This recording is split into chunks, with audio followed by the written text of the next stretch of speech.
Sallu ala Nabi Muhammad.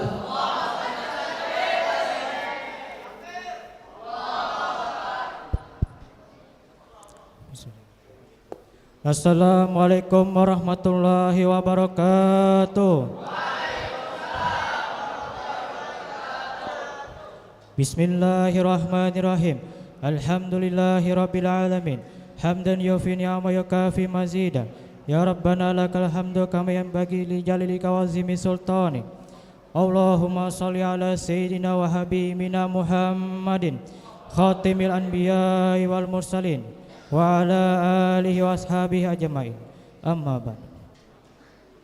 Segala puji bagi Allah yang Maha Pengasih lagi Maha Penyayang, yang telah melimpahkan karunia-Nya kepada kita semua. Salawat serta salam selalu tercurah kepada penutup para nabi dan rasul, pemimpin kita Nabi Muhammad sallallahu alaihi wasallam, atas keluarganya dan para sahabatnya hingga datang hari pembalasan nanti.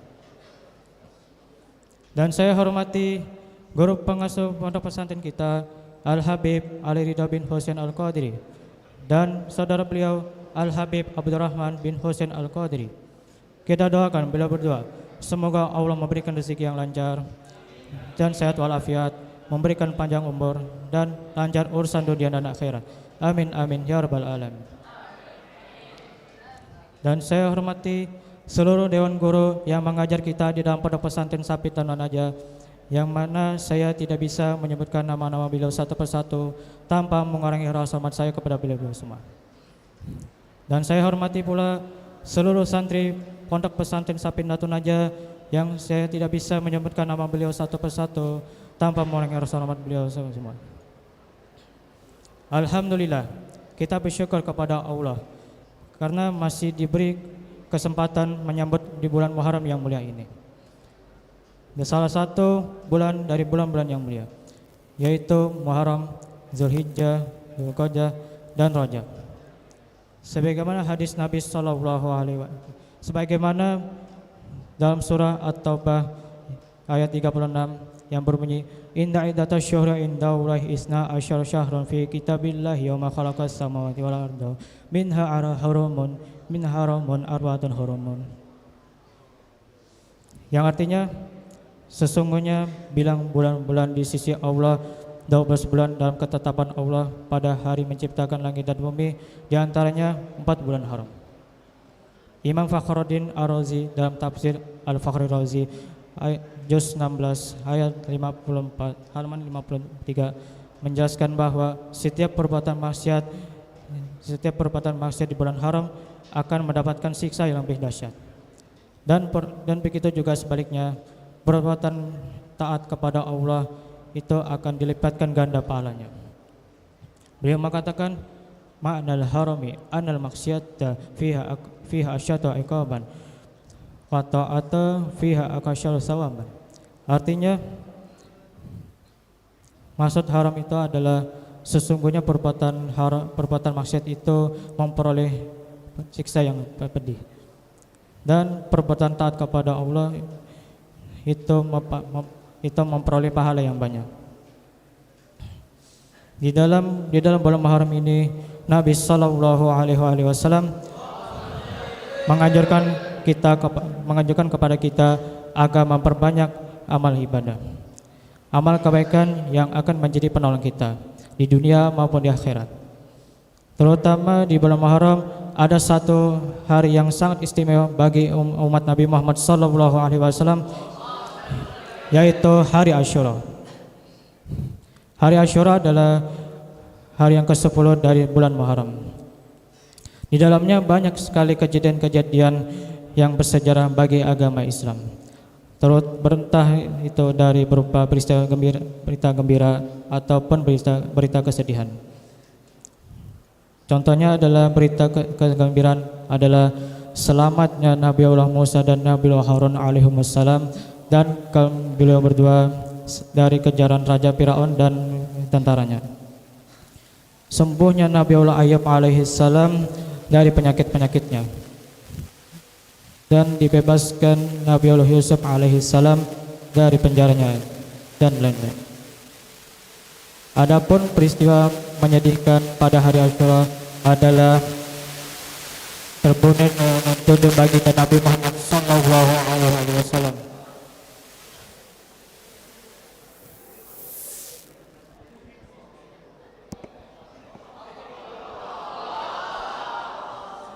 Yaitu Sayyidina Husain radhiyallahu anhu di Karbala.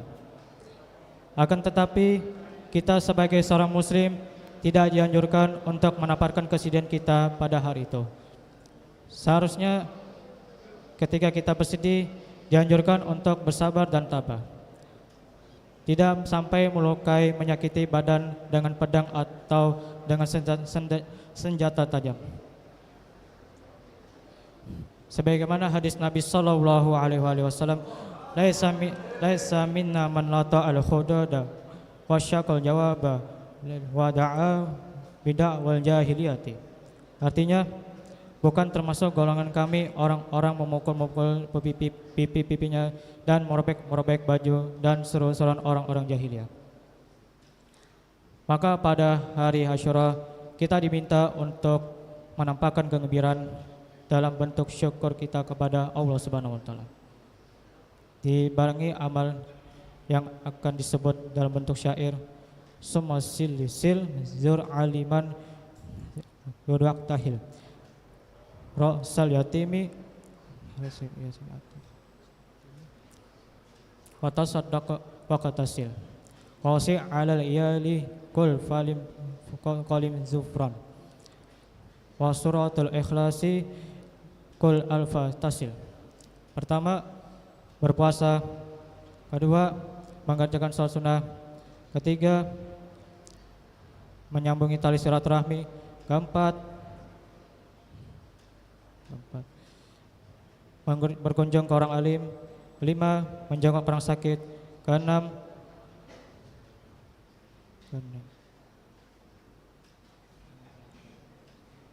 bercelak. Ketujuh, mengusap kepala anak yatim. Kedelapan, bersedekah. 9, mandi sunnah hari Asyura. 10, meluaskan nafkah keluarga. 11, potong kuku. 12, membaca surah Al-Ikhlas sebanyak 1000 kali. Dari amal yang telah disebutkan, sudah banyak orang membuktikan akan dahsyatnya kemuliaan hari Asyura. Banyak kisah-kisah atau cerita hikayat orang-orang soleh tentang kemuliaan hari Asyura. Salah satunya cerita seorang fakir miskin, sang Qadi dan seorang Nasrani. Di kota Roy, kota yang terletak di antara kota Khurasan dan kota Naisabur, ada seorang Qadi yang kaya. Lalu ada seorang fakir mendatanginya di hari Asyura. Seraya berkata, mudah-mudahan Allah memuliakan hakim. Aku adalah orang fakir yang sudah berkeluarga. Aku mendatangi Anda untuk meminta bantuan demi kemuliaan hari ini. Berikanlah aku 10 potong roti, 5 potong daging, dan 2 dirham.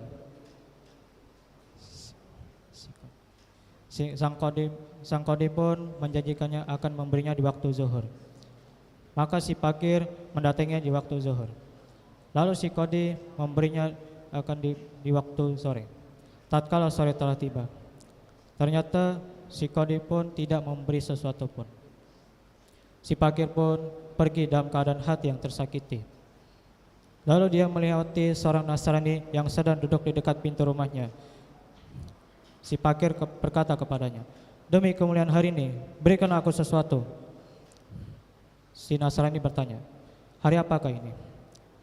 Lalu si fakir pun menyebutkan sedikit keistimewaan hari Asyura. Lalu si Nasrani berkata, sebutkanlah kebutuhanmu. Sungguh kau telah bersumpah dengan kemuliaan yang agung. Kemudian si fakir pun menyebutkan kebutuhannya, yaitu roti, daging, dan 2 dirham. Kemudian si Nasrani memberinya 10 kopas gandum, 100 kopas daging, dan 20 dirham. Seraya berkata, lalu si Nasrani berkata, pemberian seperti ini untukmu dan keluargamu dalam setiap bulan selama kamu hidup demi kemuliaan hari ini. Si fakir pun kembali ke rumahnya. Tatkala malam telah tiba, sang Qadi ketika itu sedang tidur. Lalu dia mendengar suara, yang berkata, "Angkatlah kepalamu." Lalu dia mengangkat kepala. Lalu dia melihat sebuah istana yang terbuat dari batu bata emas dan perak, dan melihat istana lain yang terbuat dari batu yakut merah, dan bagian istana dari tampak luar. Lalu ada yang menjawab, "Kedua istana ini dulunya adalah milikmu. Jikalau engkau memenuhi kebutuhan si fakir, tak telah kau menolaknya, maka kedua istana ini menjadi milik si fulan yang Nasrani." Sang qadhi pun terbangun dalam keadaan ketakutan seraya berteriak dengan kata-kata yang binasa dan celaka. Sang qadhi pun pergi mendatangi si Nasrani tersebut seraya berkata, "Kebaikan apa yang telah kau kerjakan tadi malam?" Si Nasrani bertanya, "Memangnya kenapa?" Lalu si qadhi menceritakan mimpinya, lalu berkata, "Jualah kepadaku kebaikan yang telah engkau lakukan pada si fakir dengan 100.000 dirham." Lalu si Nasrani menjawab, "Wahai qadhi, setiap sesuatu yang diterima itu berharga mahal, dan aku tidak menjual hal itu dengan dunia dan seisinya. Apakah engkau pelit kepadaku dengan dua istana?" Lalu sang qadhi berkata, "Engkau bukanlah orang Islam." Maka si Nasrani pun memutuskan tanda baju kafirnya itu seraya berucap, "Aku bersaksi bahwa tiada Tuhan selain Allah, dan aku bersaksi bahwa Nabi Muhammad adalah utusan Allah, dan aku bersaksi bahwa agama Islam adalah agama yang benar." Dari cerita tadi kita akan mendapatkan beberapa faedah. Di antaranya bersedekah di hari Asyura. Sebenarnya hal bersedekah itu tidak hanya dilakukan di hari Asyura saja, akan tetapi bersedekah itu bisa melakukan kapan saja.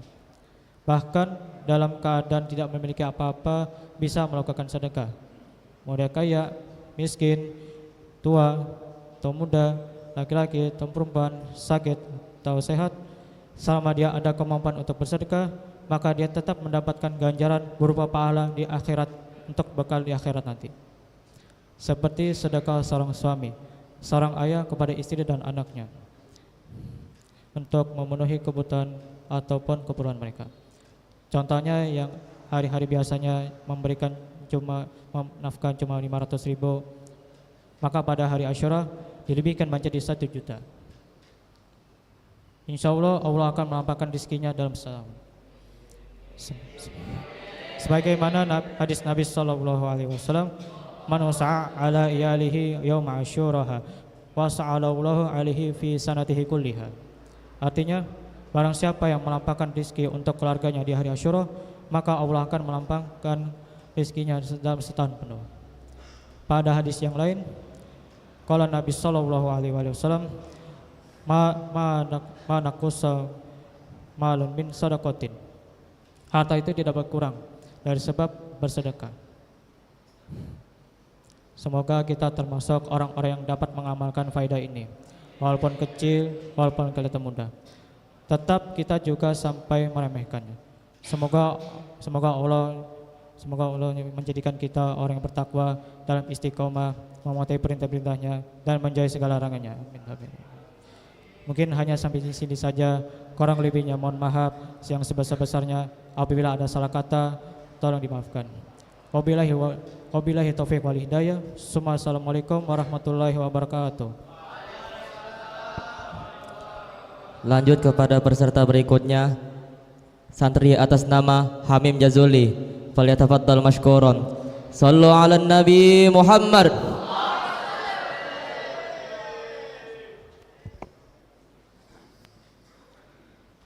Assalamualaikum warahmatullahi wabarakatuh.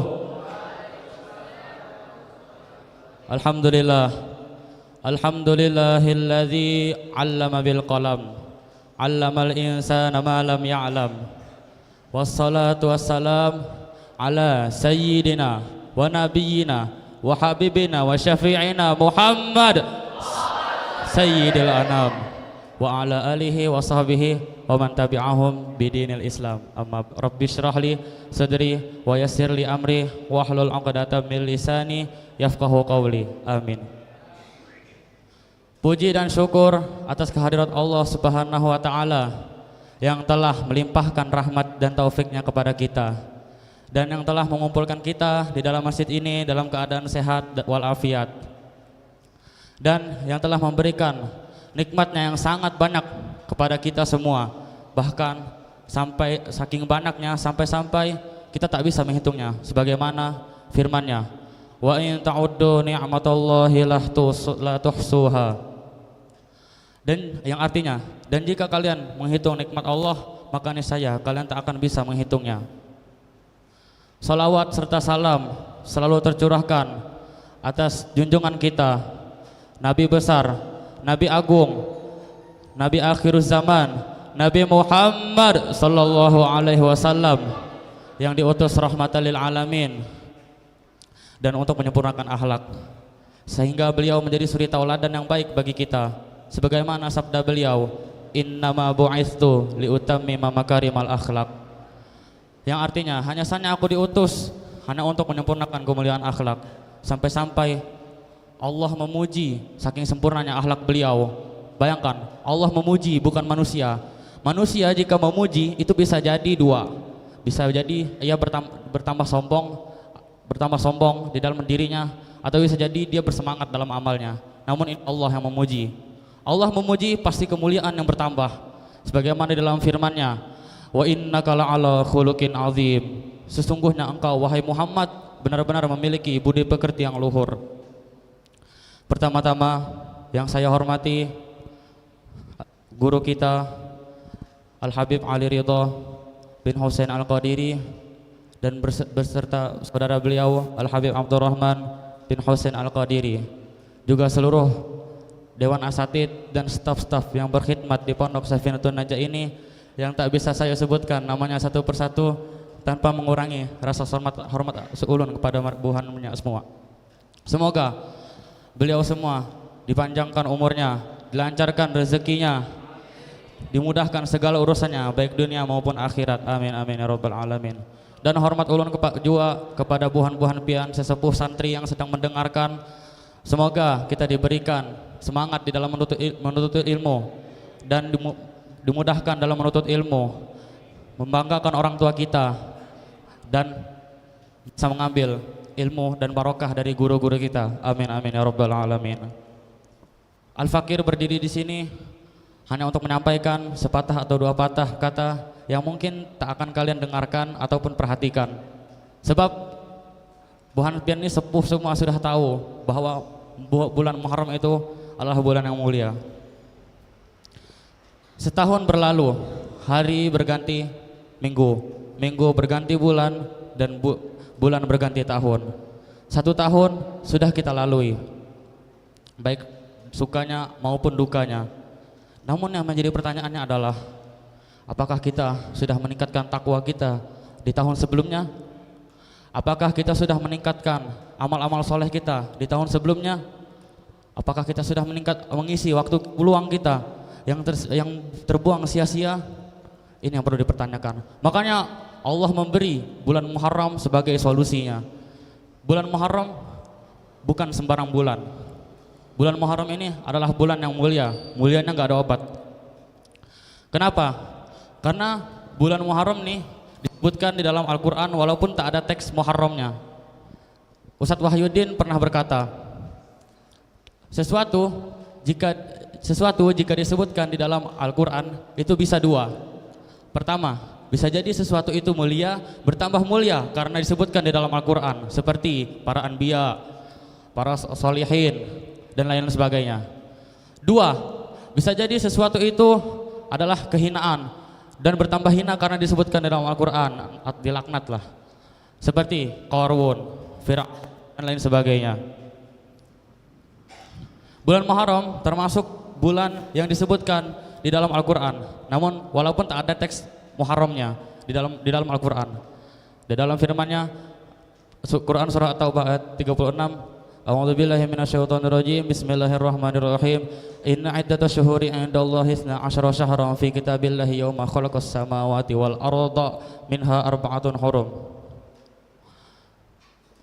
Sesungguhnya bilangan bulan di sisi Allah itu ada 12 bulan. ketika Allah menciptakan langit dan bumi.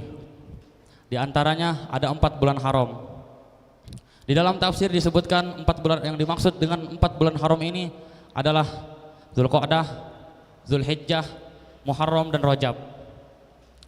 Selain disebutkan di dalam Al-Qur'an, Muharram juga disebutkan di dalam hadis. Sabda Nabi SAW, "Ala inna zamana qad istadaraka hay'atih yauma khalaqallahu samawati wal ard. As-sanah isna asyara syahran. Minha arba'atu hurum, salasu mutawaliyatin. Dzulqa'dah wa Dzulhijjah wa Muharram." Atau kama qaula Nabi SAW.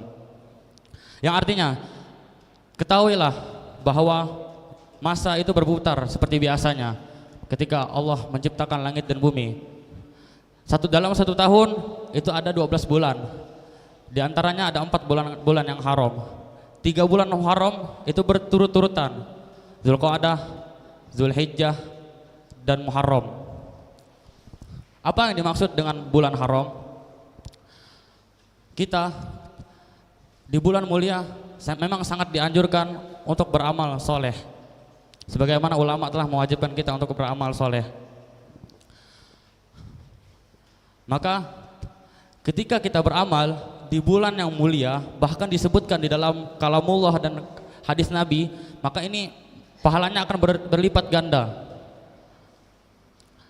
Makanya ulama banyak sekali yang menganjurkan kita untuk beramal soleh, dan juga sebaliknya.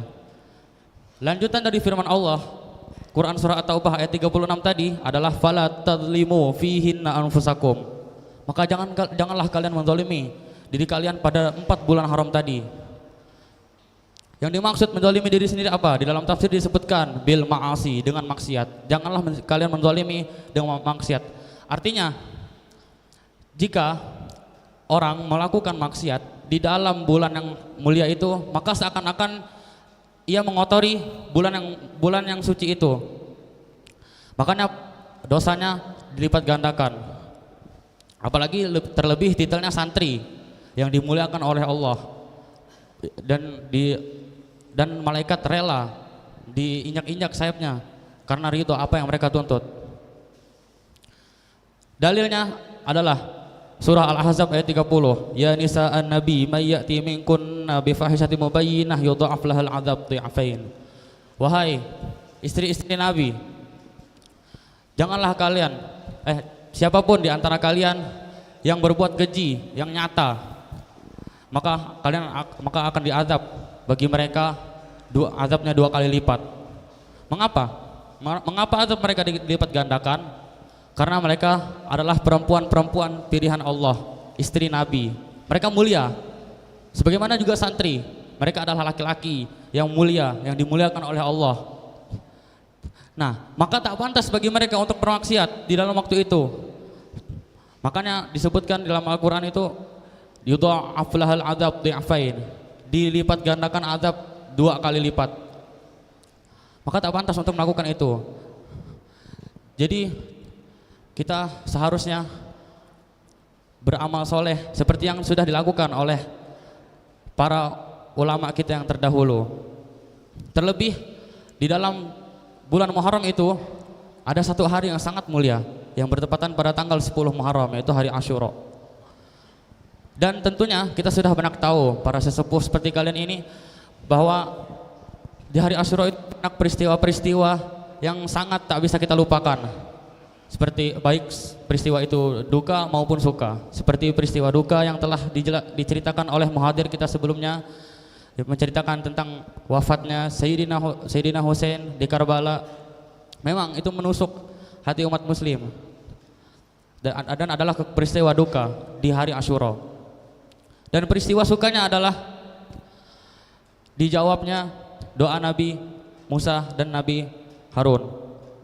Makanya di bulan Asyura kita dianjurkan banyak berdoa. Siapa tahu berkat kemuliaan hari Asyura, doa kita diijabah oleh Allah sebagaimana Allah mengijabahkan doa Nabi Musa dan Nabi Harun. Dan di hari Asyura juga itu hari di mana penyakit Nabi Ayub diangkat. Maka di hari Asyura kita dianjurkan untuk menjenguk orang sakit. Siapa tahu berkat kemuliaan hari Asyura, penyakit orang yang kita jenguk akan diangkat oleh Allah, sebagaimana Allah telah mengangkat penyakit Nabi Ayub alaihi salam. Dan di hari Asyura juga di hari di mana diciptakannya ruh Nabi kita Nabi Muhammad sallallahu alaihi wasallam, maka kita dianjurkan juga untuk banyak-banyak bersalawat kepada beliau. Shallallahu ala Nabi Muhammad. Mungkin sekian saja yang dapat ulun sampaikan. Namun sebelum ulun menutup muhadarah ini, marilah kita kirimkan Al-Fatihah kepada guru kita, ayah kita, Al-Habib Husain bin Ali Al-Qadiri ala hadhiniyah wa ala kulli niyatin salihah. Al-Fatihah.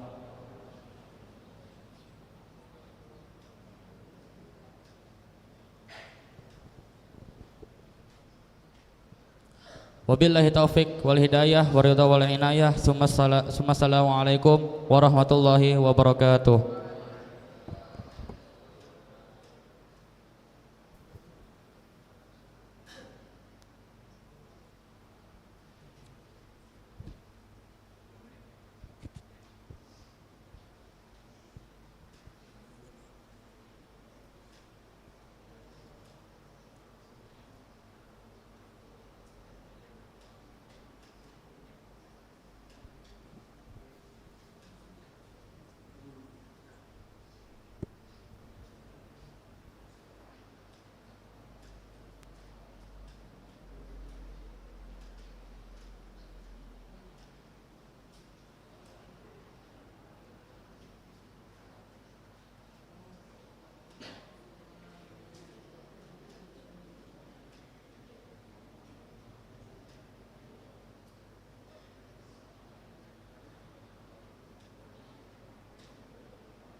الله أكبر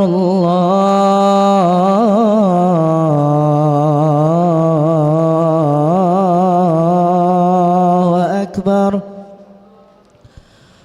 الله أكبر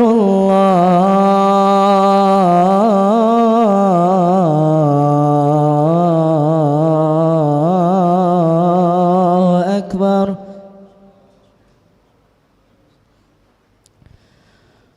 أشهد أن لا إله إلا الله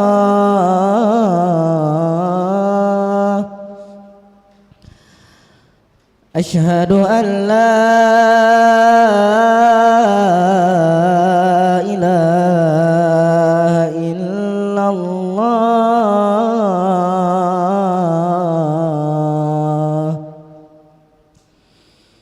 أشهد أن محمدًا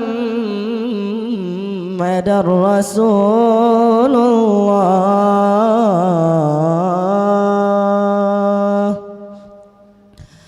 أشهد أن محمدًا رسول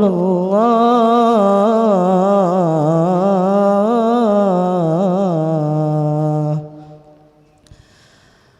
حي على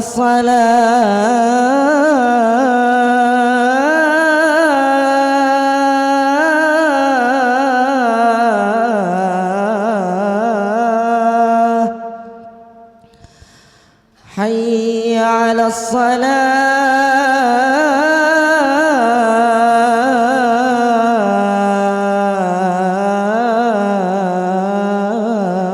الصلاة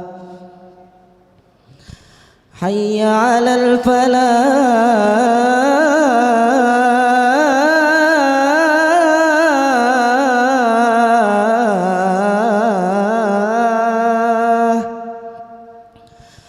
حي على الفلاح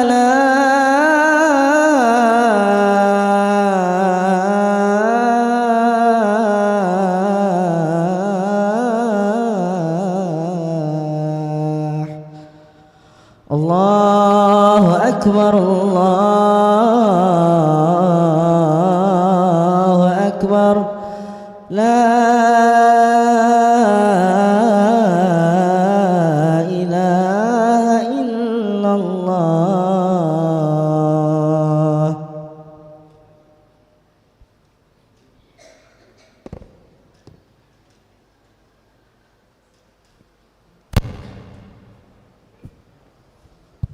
Lanjut ke peserta berikutnya. Kita panggilkan santri atas nama Imam Farel. Falyatafaddal mashkuran. Bersolat ala Nabi.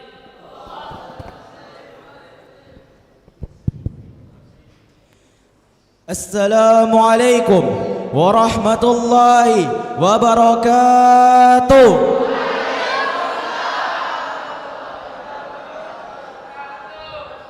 Alhamdulillah, alhamdulillahi rabbil alamin. Wassalatu wassalam ala ashrafil anbiya'i wal mursalin sayyidina wa maulana Muhammadin wa ala alihi wa sahbihi ajma'in. Subhanaka la ilma lana illa ma 'allamtana innaka antal alimul hakim. Wala haula wala quwwata illa billahil aliyil azim. Rabbi li sadri wa yassir li amri wahlul 'uqdatam min lisani yafqahu qawli. Amin. Segala puji bagi Allah yang telah menciptakan kita dengan bentuk yang sebaik-baiknya dan memberikan kita nikmat berupa nikmat iman dan nikmat Islam, memberikan kita nikmat sehat dan nikmat yang memiliki bentuk yang sempurna. Firman Allah Subhanahu wa taala, laqad khalaqnal insana fi ahsani taqwim. Sesungguhnya kami telah menciptakan manusia dalam bentuk yang sebaik-baiknya. Maka tinggalkanlah insecure dan perbanyaklah bersyukur.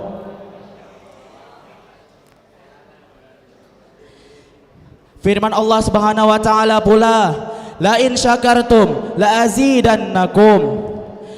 Apabila kalian bersyukur, maka akan kutambahkan nikmatku kepada kalian.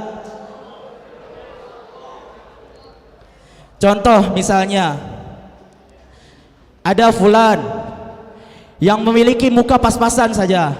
Bisa dibilang ganteng tidak, dibilang jelek juga tidak. Tapi si fulan ini berkata, alhamdulillah, kata si fulan, aku masih memiliki wajah. Coba lihat tetanggaku semalam, hanyar kecelakaan, mukanya hilang. Nah,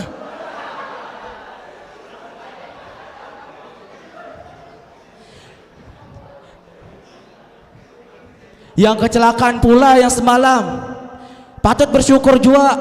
Harusnya ia berkata, alhamdulillah ulun masih sehat, masih hidup. Hanyar semalam tetangga ulun meninggal karena kawan lagi beribadah. Nah, iya am.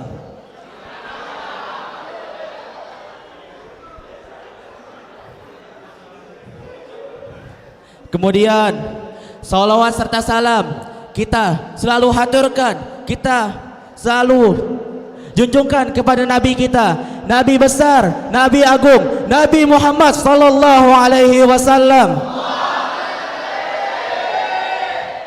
Firman-Nya, sabdanya, man shalla alayya salatan sallallahu alaihi biha asyran. Barang siapa yang bersalawat kepada aku sekali, maka Allah akan mengganjarnya dengan 10 kali pahala.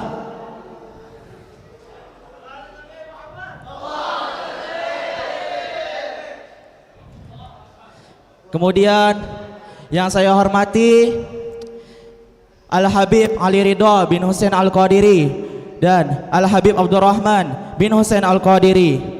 Semoga Allah mengabulkan hajat-hajat beliau, memanjangkan umur beliau, menyehatkan beliau selalu.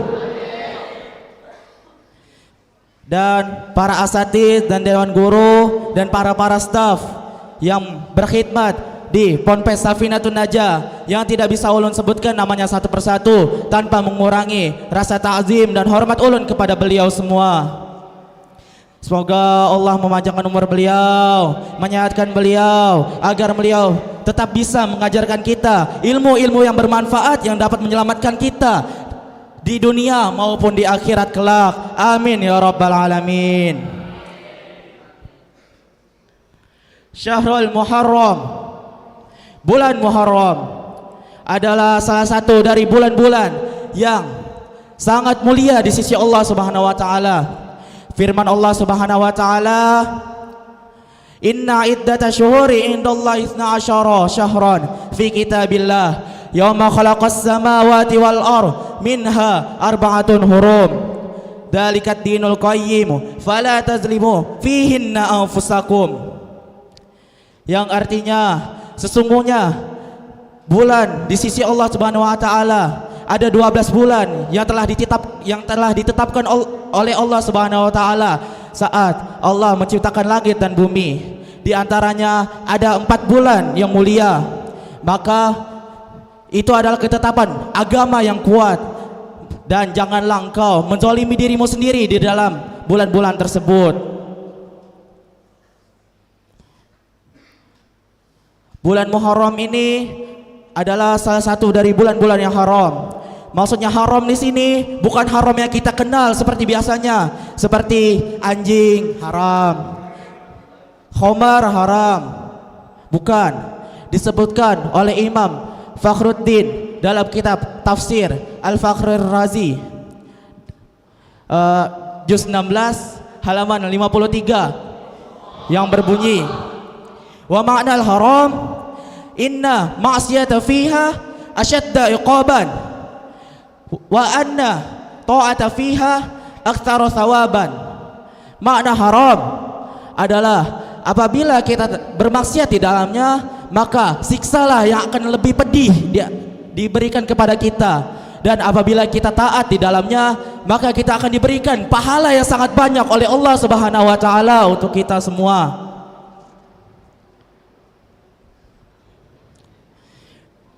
Bulan Muharram ini menjadi bulan kesedihan sekaligus bulan kebahagiaan bagi kaum muslimin dan muslimat. Kenapa bisa dikatakan begitu? Karena menjadi bulan kesedihan karena cucunya Nabi SAW, Sayyidina Husain, syahid di Karbala, dibunuh dengan cara yang sangat keji.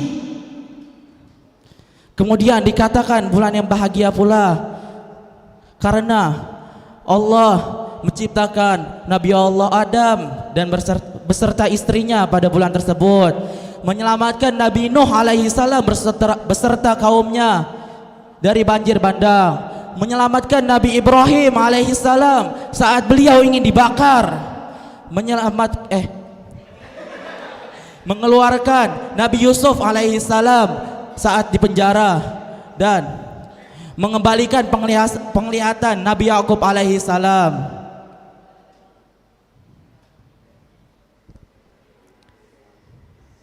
Di dalam bulan Muharram ini terdapat salah satu hari yang mulia yang ditunggu-tunggu oleh kaum muslimin dan muslimat. Apabila di dalam bulan Ramadan, hari yang ditunggu-tunggu, malam yang ditunggu-tunggu oleh kaum muslimin dan muslimat adalah malam Lailatul Qadar. Apabila di dalam bulan nisfu Sya'ban, yang paling ditunggu-tunggu adalah bulan nisfu Sya'ban. Apabila di bulan Rajab, yang ditunggu-tunggu adalah Isra wal Mi'raj.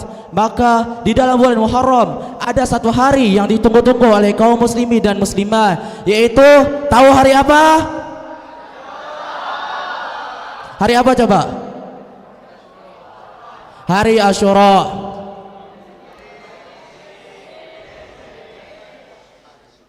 Hari Asyura ini menjadi hari yang sangat mulia. Apabila kita melakukan kesunahan-kesunahan pada hari tersebut, maka kita akan diganjar dengan banyaknya pahala, dan kita dijamin insya Allah akan masuk surga. Di antara lain sunnah-sunnahnya ialah berpuasa. Kenapa kita disunahkan untuk berpuasa? Ada cerita saat Nabi Muhammad SAW berjalan di kota Madinah. Beliau melihat orang-orang Yahudi sedang berpuasa. Beliau bertanya kepada orang-orang Yahudi tersebut, "Kenapa kalian berpuasa?" Lalu orang-orang Yahudi tersebut berkata, "Kami menghormati hari ini karena Tuhan kami telah menyelamatkan Nabi Allah Musa dari kejaran Fir'aun." Maka Nabi berkata, kami lebih berhak untuk menghormati Nabi Allah Musa. Maka Nabi pun menyuruh kaum muslimin dan muslimat untuk berpuasa di hari Asyura tersebut. Kemudian sunnah-sunnahnya di antara lain juga ialah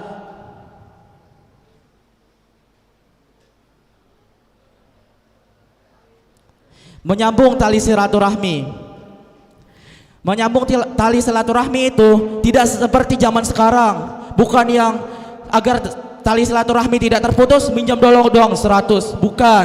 Maksudnya adalah kita jangan sampai tidak berteguran dengan saudara-saudara kita sesama muslim selama 3 hari atau lebih.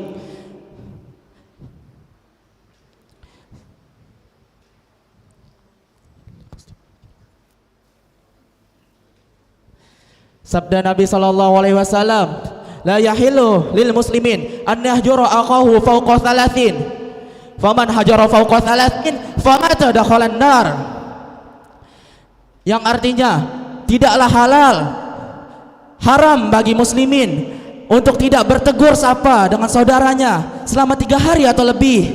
Maka barang siapa yang tidak bertegur sapa, maka dia akan mati kemudian masuk ke dalam neraka. Kemudian sunnah-sunnah di hari Asyura yaitu adalah memperbanyak bersedekah. Memperbanyak bersedekah di hari Asyura ini ada beberapa cerita, di antaranya tentang habaib-habaib dan orang-orang alim terdahulu yang sangat menunggu-nunggu untuk bersedekah di hari Asyura. Di antaranya yaitu cerita dari Al-Habib Hamid bin Alawi Al-Haddad, saudaranya Al-Habib Abdullah bin Alawi Al-Haddad. Saat itu beliau sedang mendatangi sebuah majelis yang di situ sedang membahas tentang keutamaan hari Asyura. Kemudian saat beliau mendengar keutamaan bersedekah di hari Asyura, beliau pun langsung pulang ke rumah Sidin. Beliau mencari apa yang bisa disedekahkan di dalam rumah tersebut.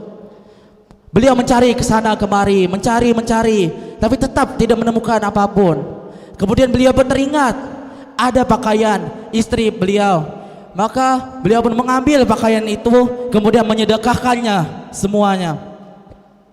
Kemudian ada cerita pula dari seorang fakir miskin, seorang yang miskin di Mesir, yang hanya memiliki harta satu-satunya adalah baju yang dipakainya, hanya bajunya saja.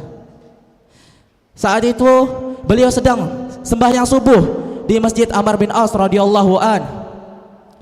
Kemudian setelah salam, saat beliau ingin beranjak dari masjid, tiba-tiba ada seorang wanita yang menghampiri beliau, kemudian berkata, "Demi kemuliaan hari ini, berikanlah aku sesuatu untuk gunakan bagiku dan anak-anakku." Beliau berpikir, beliau juga ingin untuk memberikan sesuatu, tapi beliau berpikir, apa yang bisa diberikan? Tak lama kemudian beliau pun mendapatkan sebuah ide. Beliau pun menyuruh wanita tersebut bersama anak-anaknya mengikuti beliau ke rumah beliau. Kemudian saat sudah berada di depan rumahnya, sang wanita itu disuruh menunggu di depan rumah. Kemudian beliau masuk ke dalam. Saat di dalam, beliau melepaskan baju beliau yang satu-satunya yang beliau pakai untuk sembahyang, untuk beribadah. Kemudian memberikannya dari balik pintu kepada perempuan itu.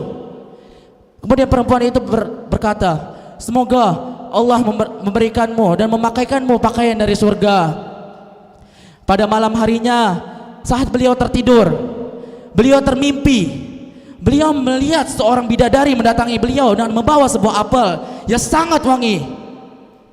Kemudian saat beliau membuka apel tersebut, di sana terdapat perhiasan dan pakaian.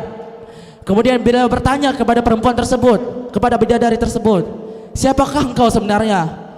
Maka bidadari itu berkata, "Aku adalah Asyura, istrimu kelak di surga." Saat beliau terbangun, beliau pun langsung mengambil wudhu, kemudian sembahyang 2 rakaat.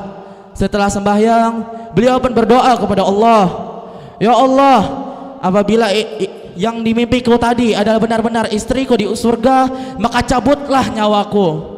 Maka tak lama kemudian Allah mengabulkan doa beliau, kemudian langsung menyabut nyawa beliau.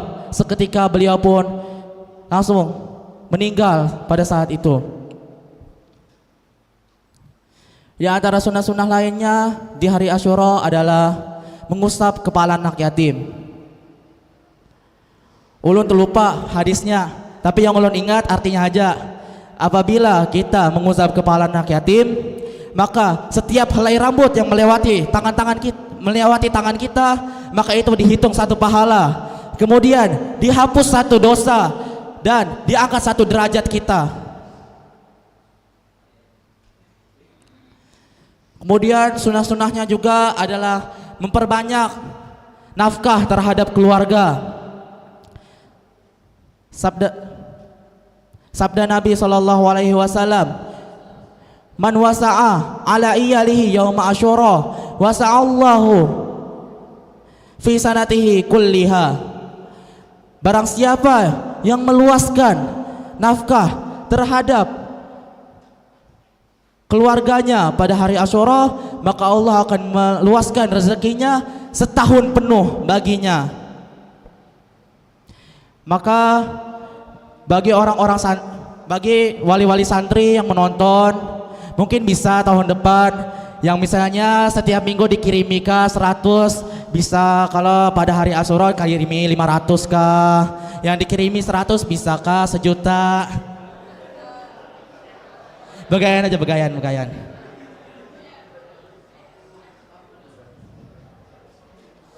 Kemudian sunnah-sunnahnya di antara lain memotong kuku, memakai celak, berbuat baik, dan masih banyak lagi.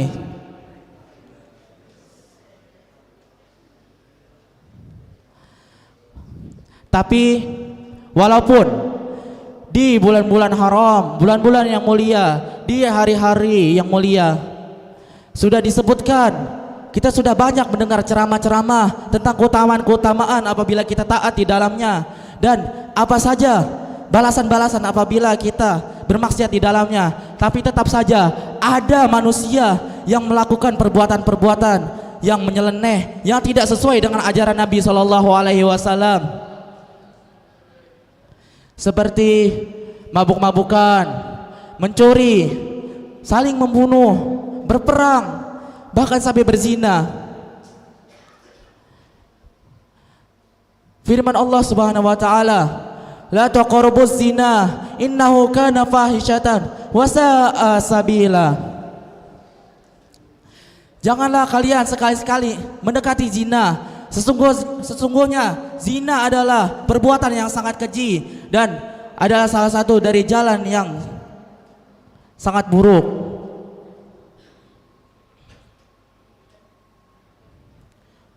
Zina itu ada banyak, tidak hanya antara laki-laki dan perempuan.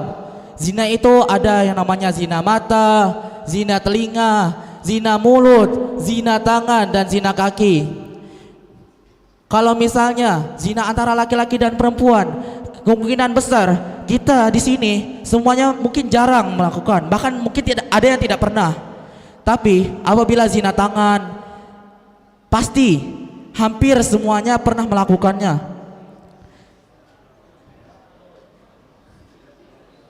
Zina tangan bisa saja memukul orang, mencuri, ataupun melakukan hal sesuatu. Zina kaki bisa saja menggosok sendal orang, menyepak orang. Orang kan tidak salah, lagi goreng disepaknya. Kesian. Zina mata, entah melihat apakah itu kada tahu juga. Zina mulut, menggibah, kada tahu malam-malam tuh nah di pojok-pojokan situ menggibah apakah pina asik tertawa-tawa. Nah, kita harusnya sebagai umat Nabi SAW tidak melakukan hal-hal seperti itu. Terutama kita ini berada di pondok pesantren. Kita setiap hari belajar. Kita setiap pagi belajar, sore belajar, malam belajar. Kita harusnya tuh bisa lebih sadar untuk tidak melakukan hal tersebut. Sabda Nabi SAW, "Innama bu'itsu liyutammima makarimal akhlak." Sesungguhnya aku diutus untuk menyempurnakan akhlak yang mulia. Tapi kenapa kita sebagai umat Nabi masih saja ada yang melakukan hal tersebut, terutama di bulan-bulan dan hari-hari yang mulia seperti ini. Padahal di luar, jangankan di luar, di pondok ini sudah sering dikatakan Ustadz, jangan melakukan hal ini, jangan melakukan hal ini. Tapi tetap saja ada yang melakukannya. Kenapa bisa seperti itu? Karena kita ini digoda oleh dua hal yang sangat kuat. Pertama syaitan, yang kedua nafsu. Di dalam Burdah disebutkan, wan nafsu katifliin tuhmil husyab ba'ala hubbi rodoi wa in taftim huyan fatimi. Nafsu itu seperti anak kecil, dia suka menyusu dan tidak akan pernah berhenti menyusu apabila kita yang menghentikannya. Maka seperti itu juga nafsu. Kita memiliki nafsu, kita harusnya tuh berinisiatif untuk menghentikan perbuatan-perbuatan tersebut. Misalnya kita melihat di kamar lemari terbukaan, ada duit misalnya 500 juta di situ. Siapa kada hendak? Ulun kena hendaknya di depannya kada haram. Tapi kita harusnya sadar, kita ini tolabul ilim, kita ini mulia. Kita harus mempunyai benteng pertahanan diri. Maka kita tahanlah hal seperti itu. Jangan sampai kita mencurinya. Kalau bisa kita tutup rapat-rapat tuh lemari agar orang lain tidak melihatnya.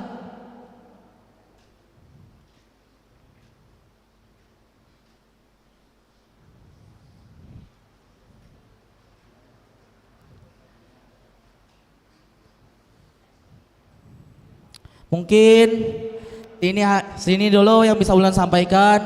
Apabila ada salah kata atau ada yang tersinggung kah, Ulan minta maaf lah, minta halal, minta ridho. Wabillahi taufiq wal hidayah, waridho wal inayah. Assalamualaikum warahmatullahi wabarakatuh. Lanjut ke peserta berikutnya. Kita panggilkan santri atas nama Syaifi Husni. Falyatafaddal mashkuron. Sallu ala Nabi Muhammad.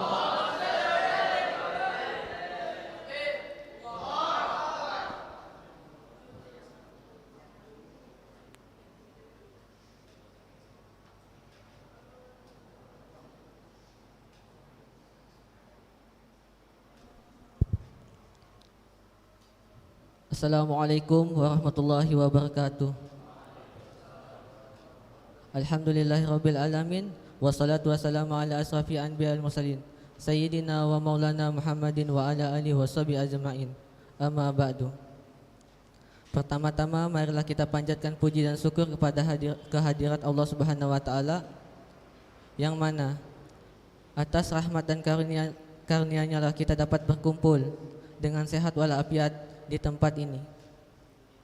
Dan salawat dan salam tak luput juga kita haturkan kepada junjungan kita Nabi besar Muhammad SAW, yang mana dengan berkat beliaulah kita bisa mengetahui mana hak dan mana yang batil. Kemudian yang terhormat kepada Habib Ali Ridho bin Habib Hussein Ali Al-Qadiri dan Habib Abdurrahman bin Habib Hussein bin Ali Al-Qadiri. Semoga Allah memanjangkan umur mereka berdua dan melancarkan rezekinya dan mengabulkan segala hajatnya. Kemudian yang terhormat seluruh asatid Safinatun Najah yang tidak bisa ulun sebutkan satu persatu, namun tidak mengurangi rasa ta'zim ulun kepada buhan pian berataan.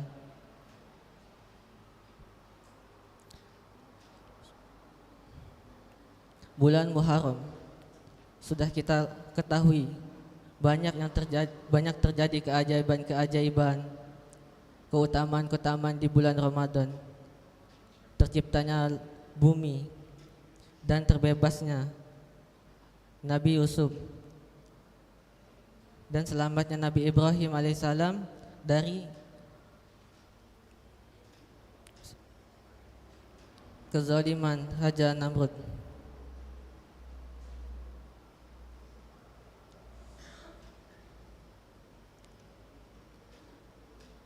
Keutamaan-keutamaan di bulan Muharram itu karena kita ketahui karena Rasulullah SAW. Maka sebab itu marilah kita cintailah Nabi Muhammad SAW melebihi mencintai diri kita sendiri.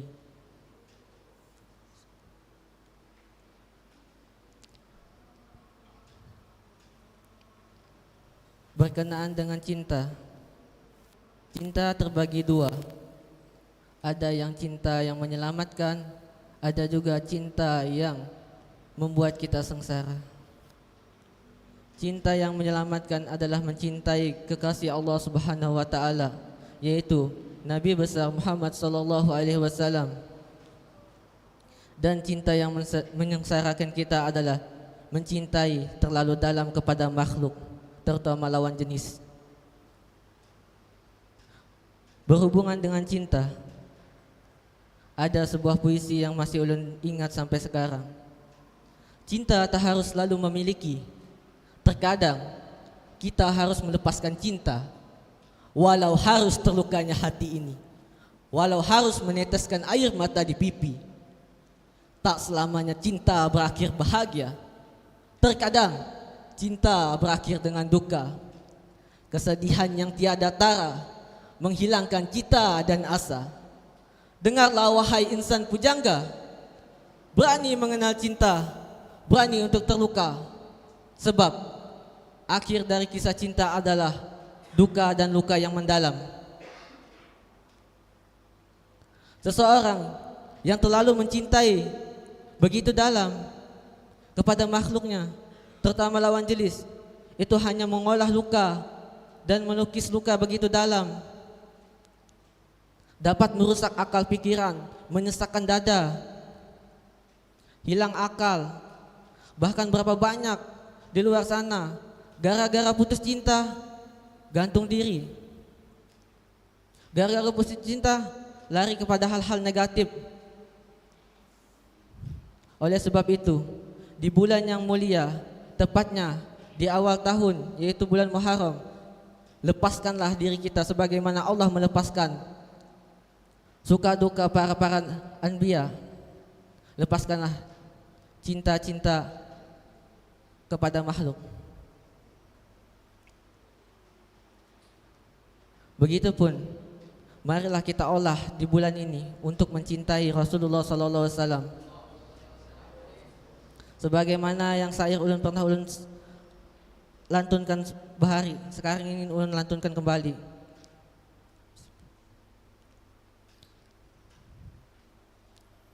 Yang mana semalam belum tahu sambungannya, sekarang alhamdulillah ulun dapatkan sambungannya. Ulun minta izin. Bila jatuh cinta kepada sang baginda, mata menjadi buta akan warna dunia. Bagaimana ku bisa menatap indahnya surga, sedangkan surga tercipta dari nurnya baginda. ketika hakikat cinta kepada sang baginda telah membutakan rasa, neraka tak lagi bermakna. Makom sebuah cinta kepada sang baginda menghimpunkan segala makom yang tiada taran. Api cinta membakar jiwa, hanguslah diri tak nampak lagi. Hidup tiada, mati pun tiada, yang ada hanyalah baginda. Hidup tiada, mati pun tiada, yang ada hanyalah baginda. Orang kalau sudah jatuh cinta kepada Rasulullah SAW, maka butalah matanya akan dunia ini, tak lagi meniring, tidak lagi mengurusi dengan urusan-urusan duniawi, tak lagi mengurusi dengan kesalahan-kesalahan orang lain, dengan keburuk-keburukan orang lain, layaknya seorang yang tidur.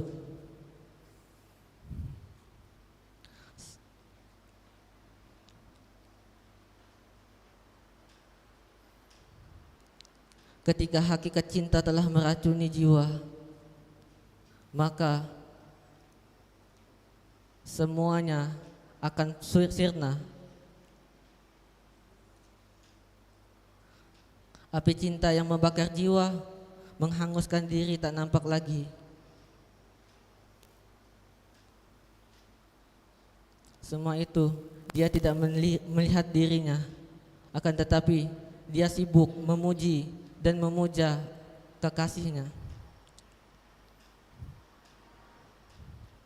Seseorang yang dimabukkan akan cinta yang salah, dia akan merusak akal dan pikiran, layaknya seorang santri yang jatuh cinta kepada wanita asalnya baik. Laki-laki itu akan menjadi buruk, bahkan sampai dia rela melepas gelar santrinya agar mendapatkan sebuah cinta dari kekasihnya. Begitu pula seseorang sahabat Nabi yang dulu dia sangat membenci Islam, dia sangat membenci Rasulullah SAW. Ketika dia masuk Islam, maka dia menjadi orang yang nomor satu menjaga Rasulullah SAW.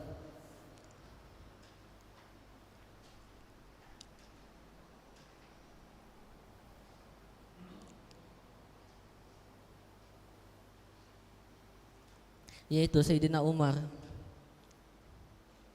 Bahkan sampai Sayyidina Umar tak kalah Rasulullah SAW diancam orang, maka Sayyidina Umar dengan segapnya ingin menebas leher orang-orang yang ingin mengancam Rasulullah SAW. Begitulah cinta yang menyelamatkan kita. Maka dengan bulan Muharram ini, selamatkanlah diri kita daripada cinta-cinta yang dusta.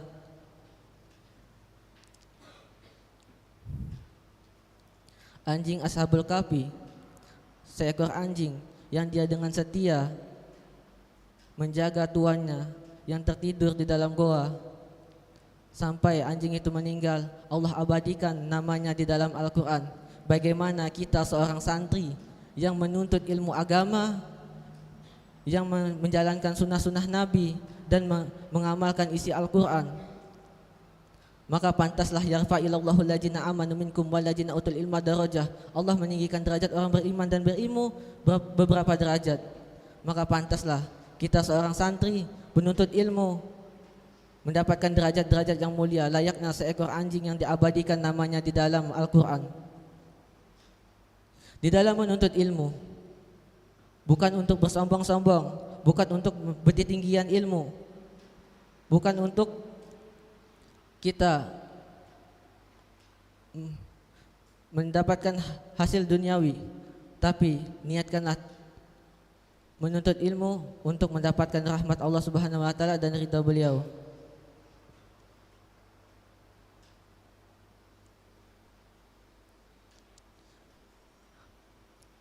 Mumpung di bulan Muharram yang Allah memuliakan bulan ini, maka perbaikilah niat kita. Mudah-mudahan apa yang kita hajatkan, apa yang kita cita-citakan, apa yang kita niatkan terkabulkan.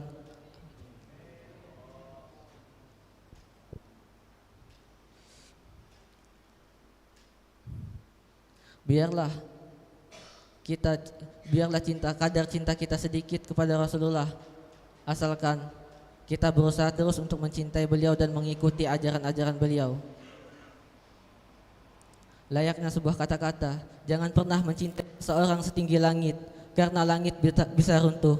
Jangan pernah mencintai seseorang sedalam lautan, karena lautan bisa surut. Jangan pernah mencintai seseorang sebesar bumi, karena bumi bisa hancur. Cintailah seseorang seujung kuku, walau dia selalu dipotong dan dia akan tetap tumbuh kembali. Mungkin ini saja yang dapat Ulun sampaikan. Wabillahi taufiq wal hidayah. Wassalamualaikum warahmatullahi wabarakatuh. Lanjut ke peserta berikutnya. Kita panggilkan santri atas nama Ahmad Fauzi Nur. Falyatafaddal mashkuran. Sallu ala Nabi Muhammad.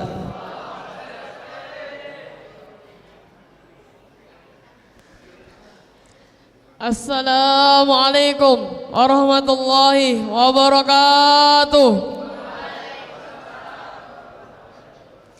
Alhamdulillahi rabbil alamin wa bihi nasta'in ala umurid dunya waddin.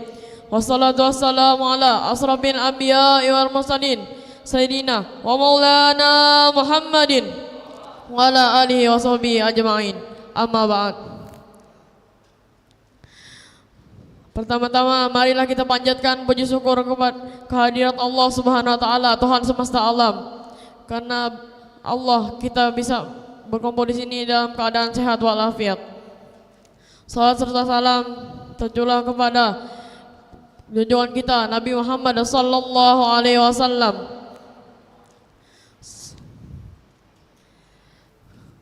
Yang saya hormati pimpinan besar Safinatul Najah Al-Habib Ali Ridho bin Husain Al-Qadiri serta saudara beliau Al-Habib Abdurrahman bin Husain Al-Qadiri.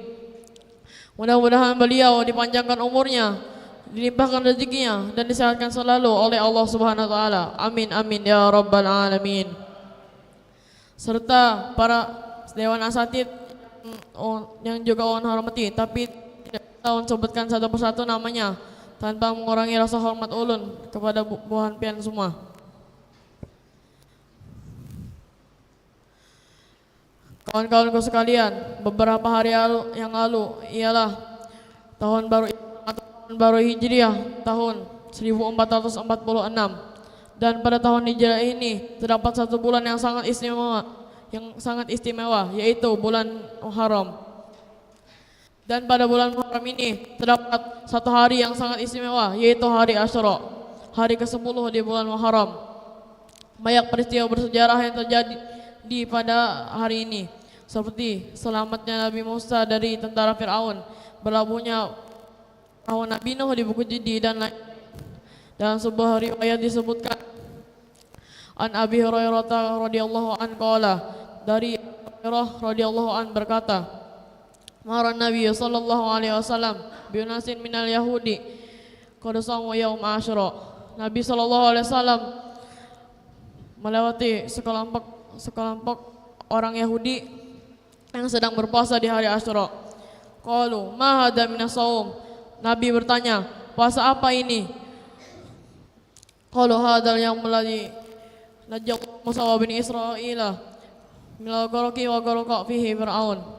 Ini adalah hari di mana Allah menyelamatkan Nabi Musa dan Bani Israel dari tenggelam dan menenggelamkan Fir'aun.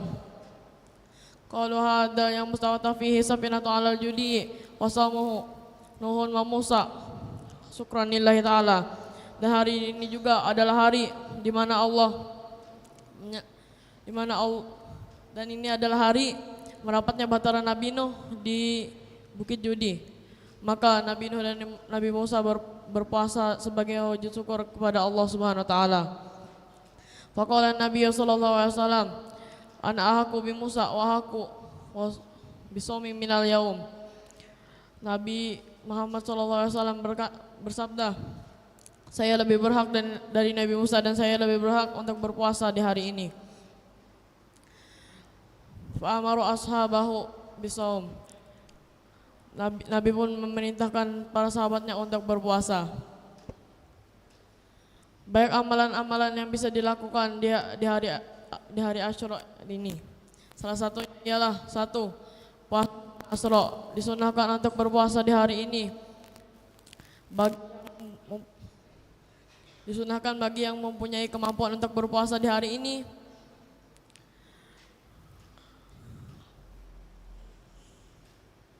Hari Asyura adalah hari di mana Allah menerima taubat-taubat umat terdahulu, memenangkan para nabi dan memusnahkan musuh mereka.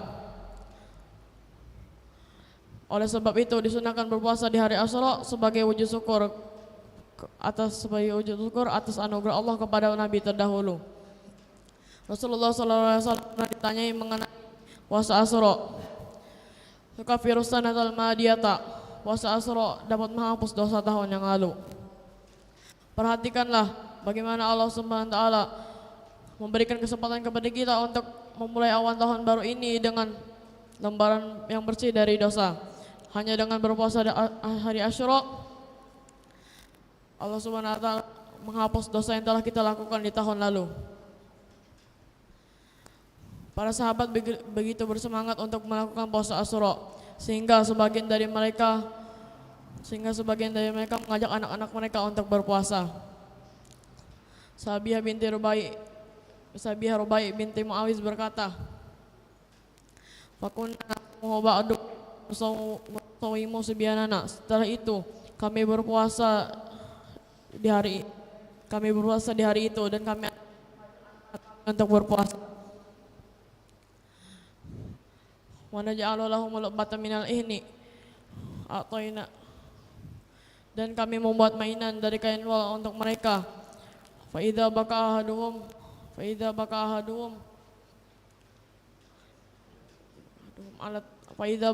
ala tu'ami, jika seorang dari mereka meminta makanan, a'taynahu dzakata indal iftari, maka kami berikan mainan itu sampai tiba waktu berbuka.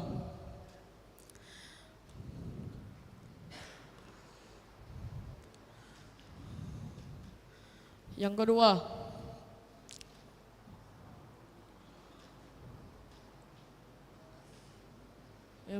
memberikan nafkah keluarga. Disunahkan bagi yang memiliki kelapangan rezeki memberikan nafkah buat keluarga.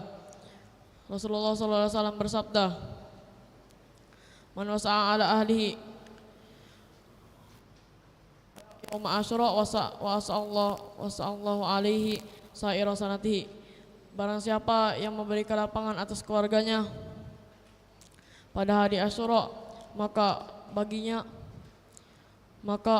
Allah berikan kelapangan penghidupannya selama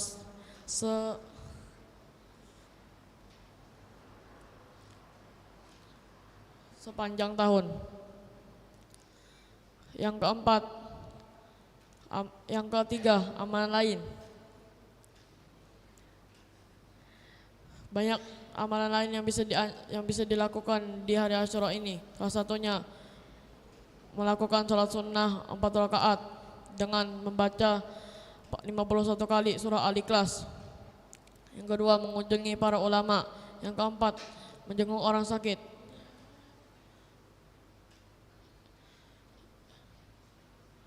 Yang kelima, mengusap kepala anak yatim.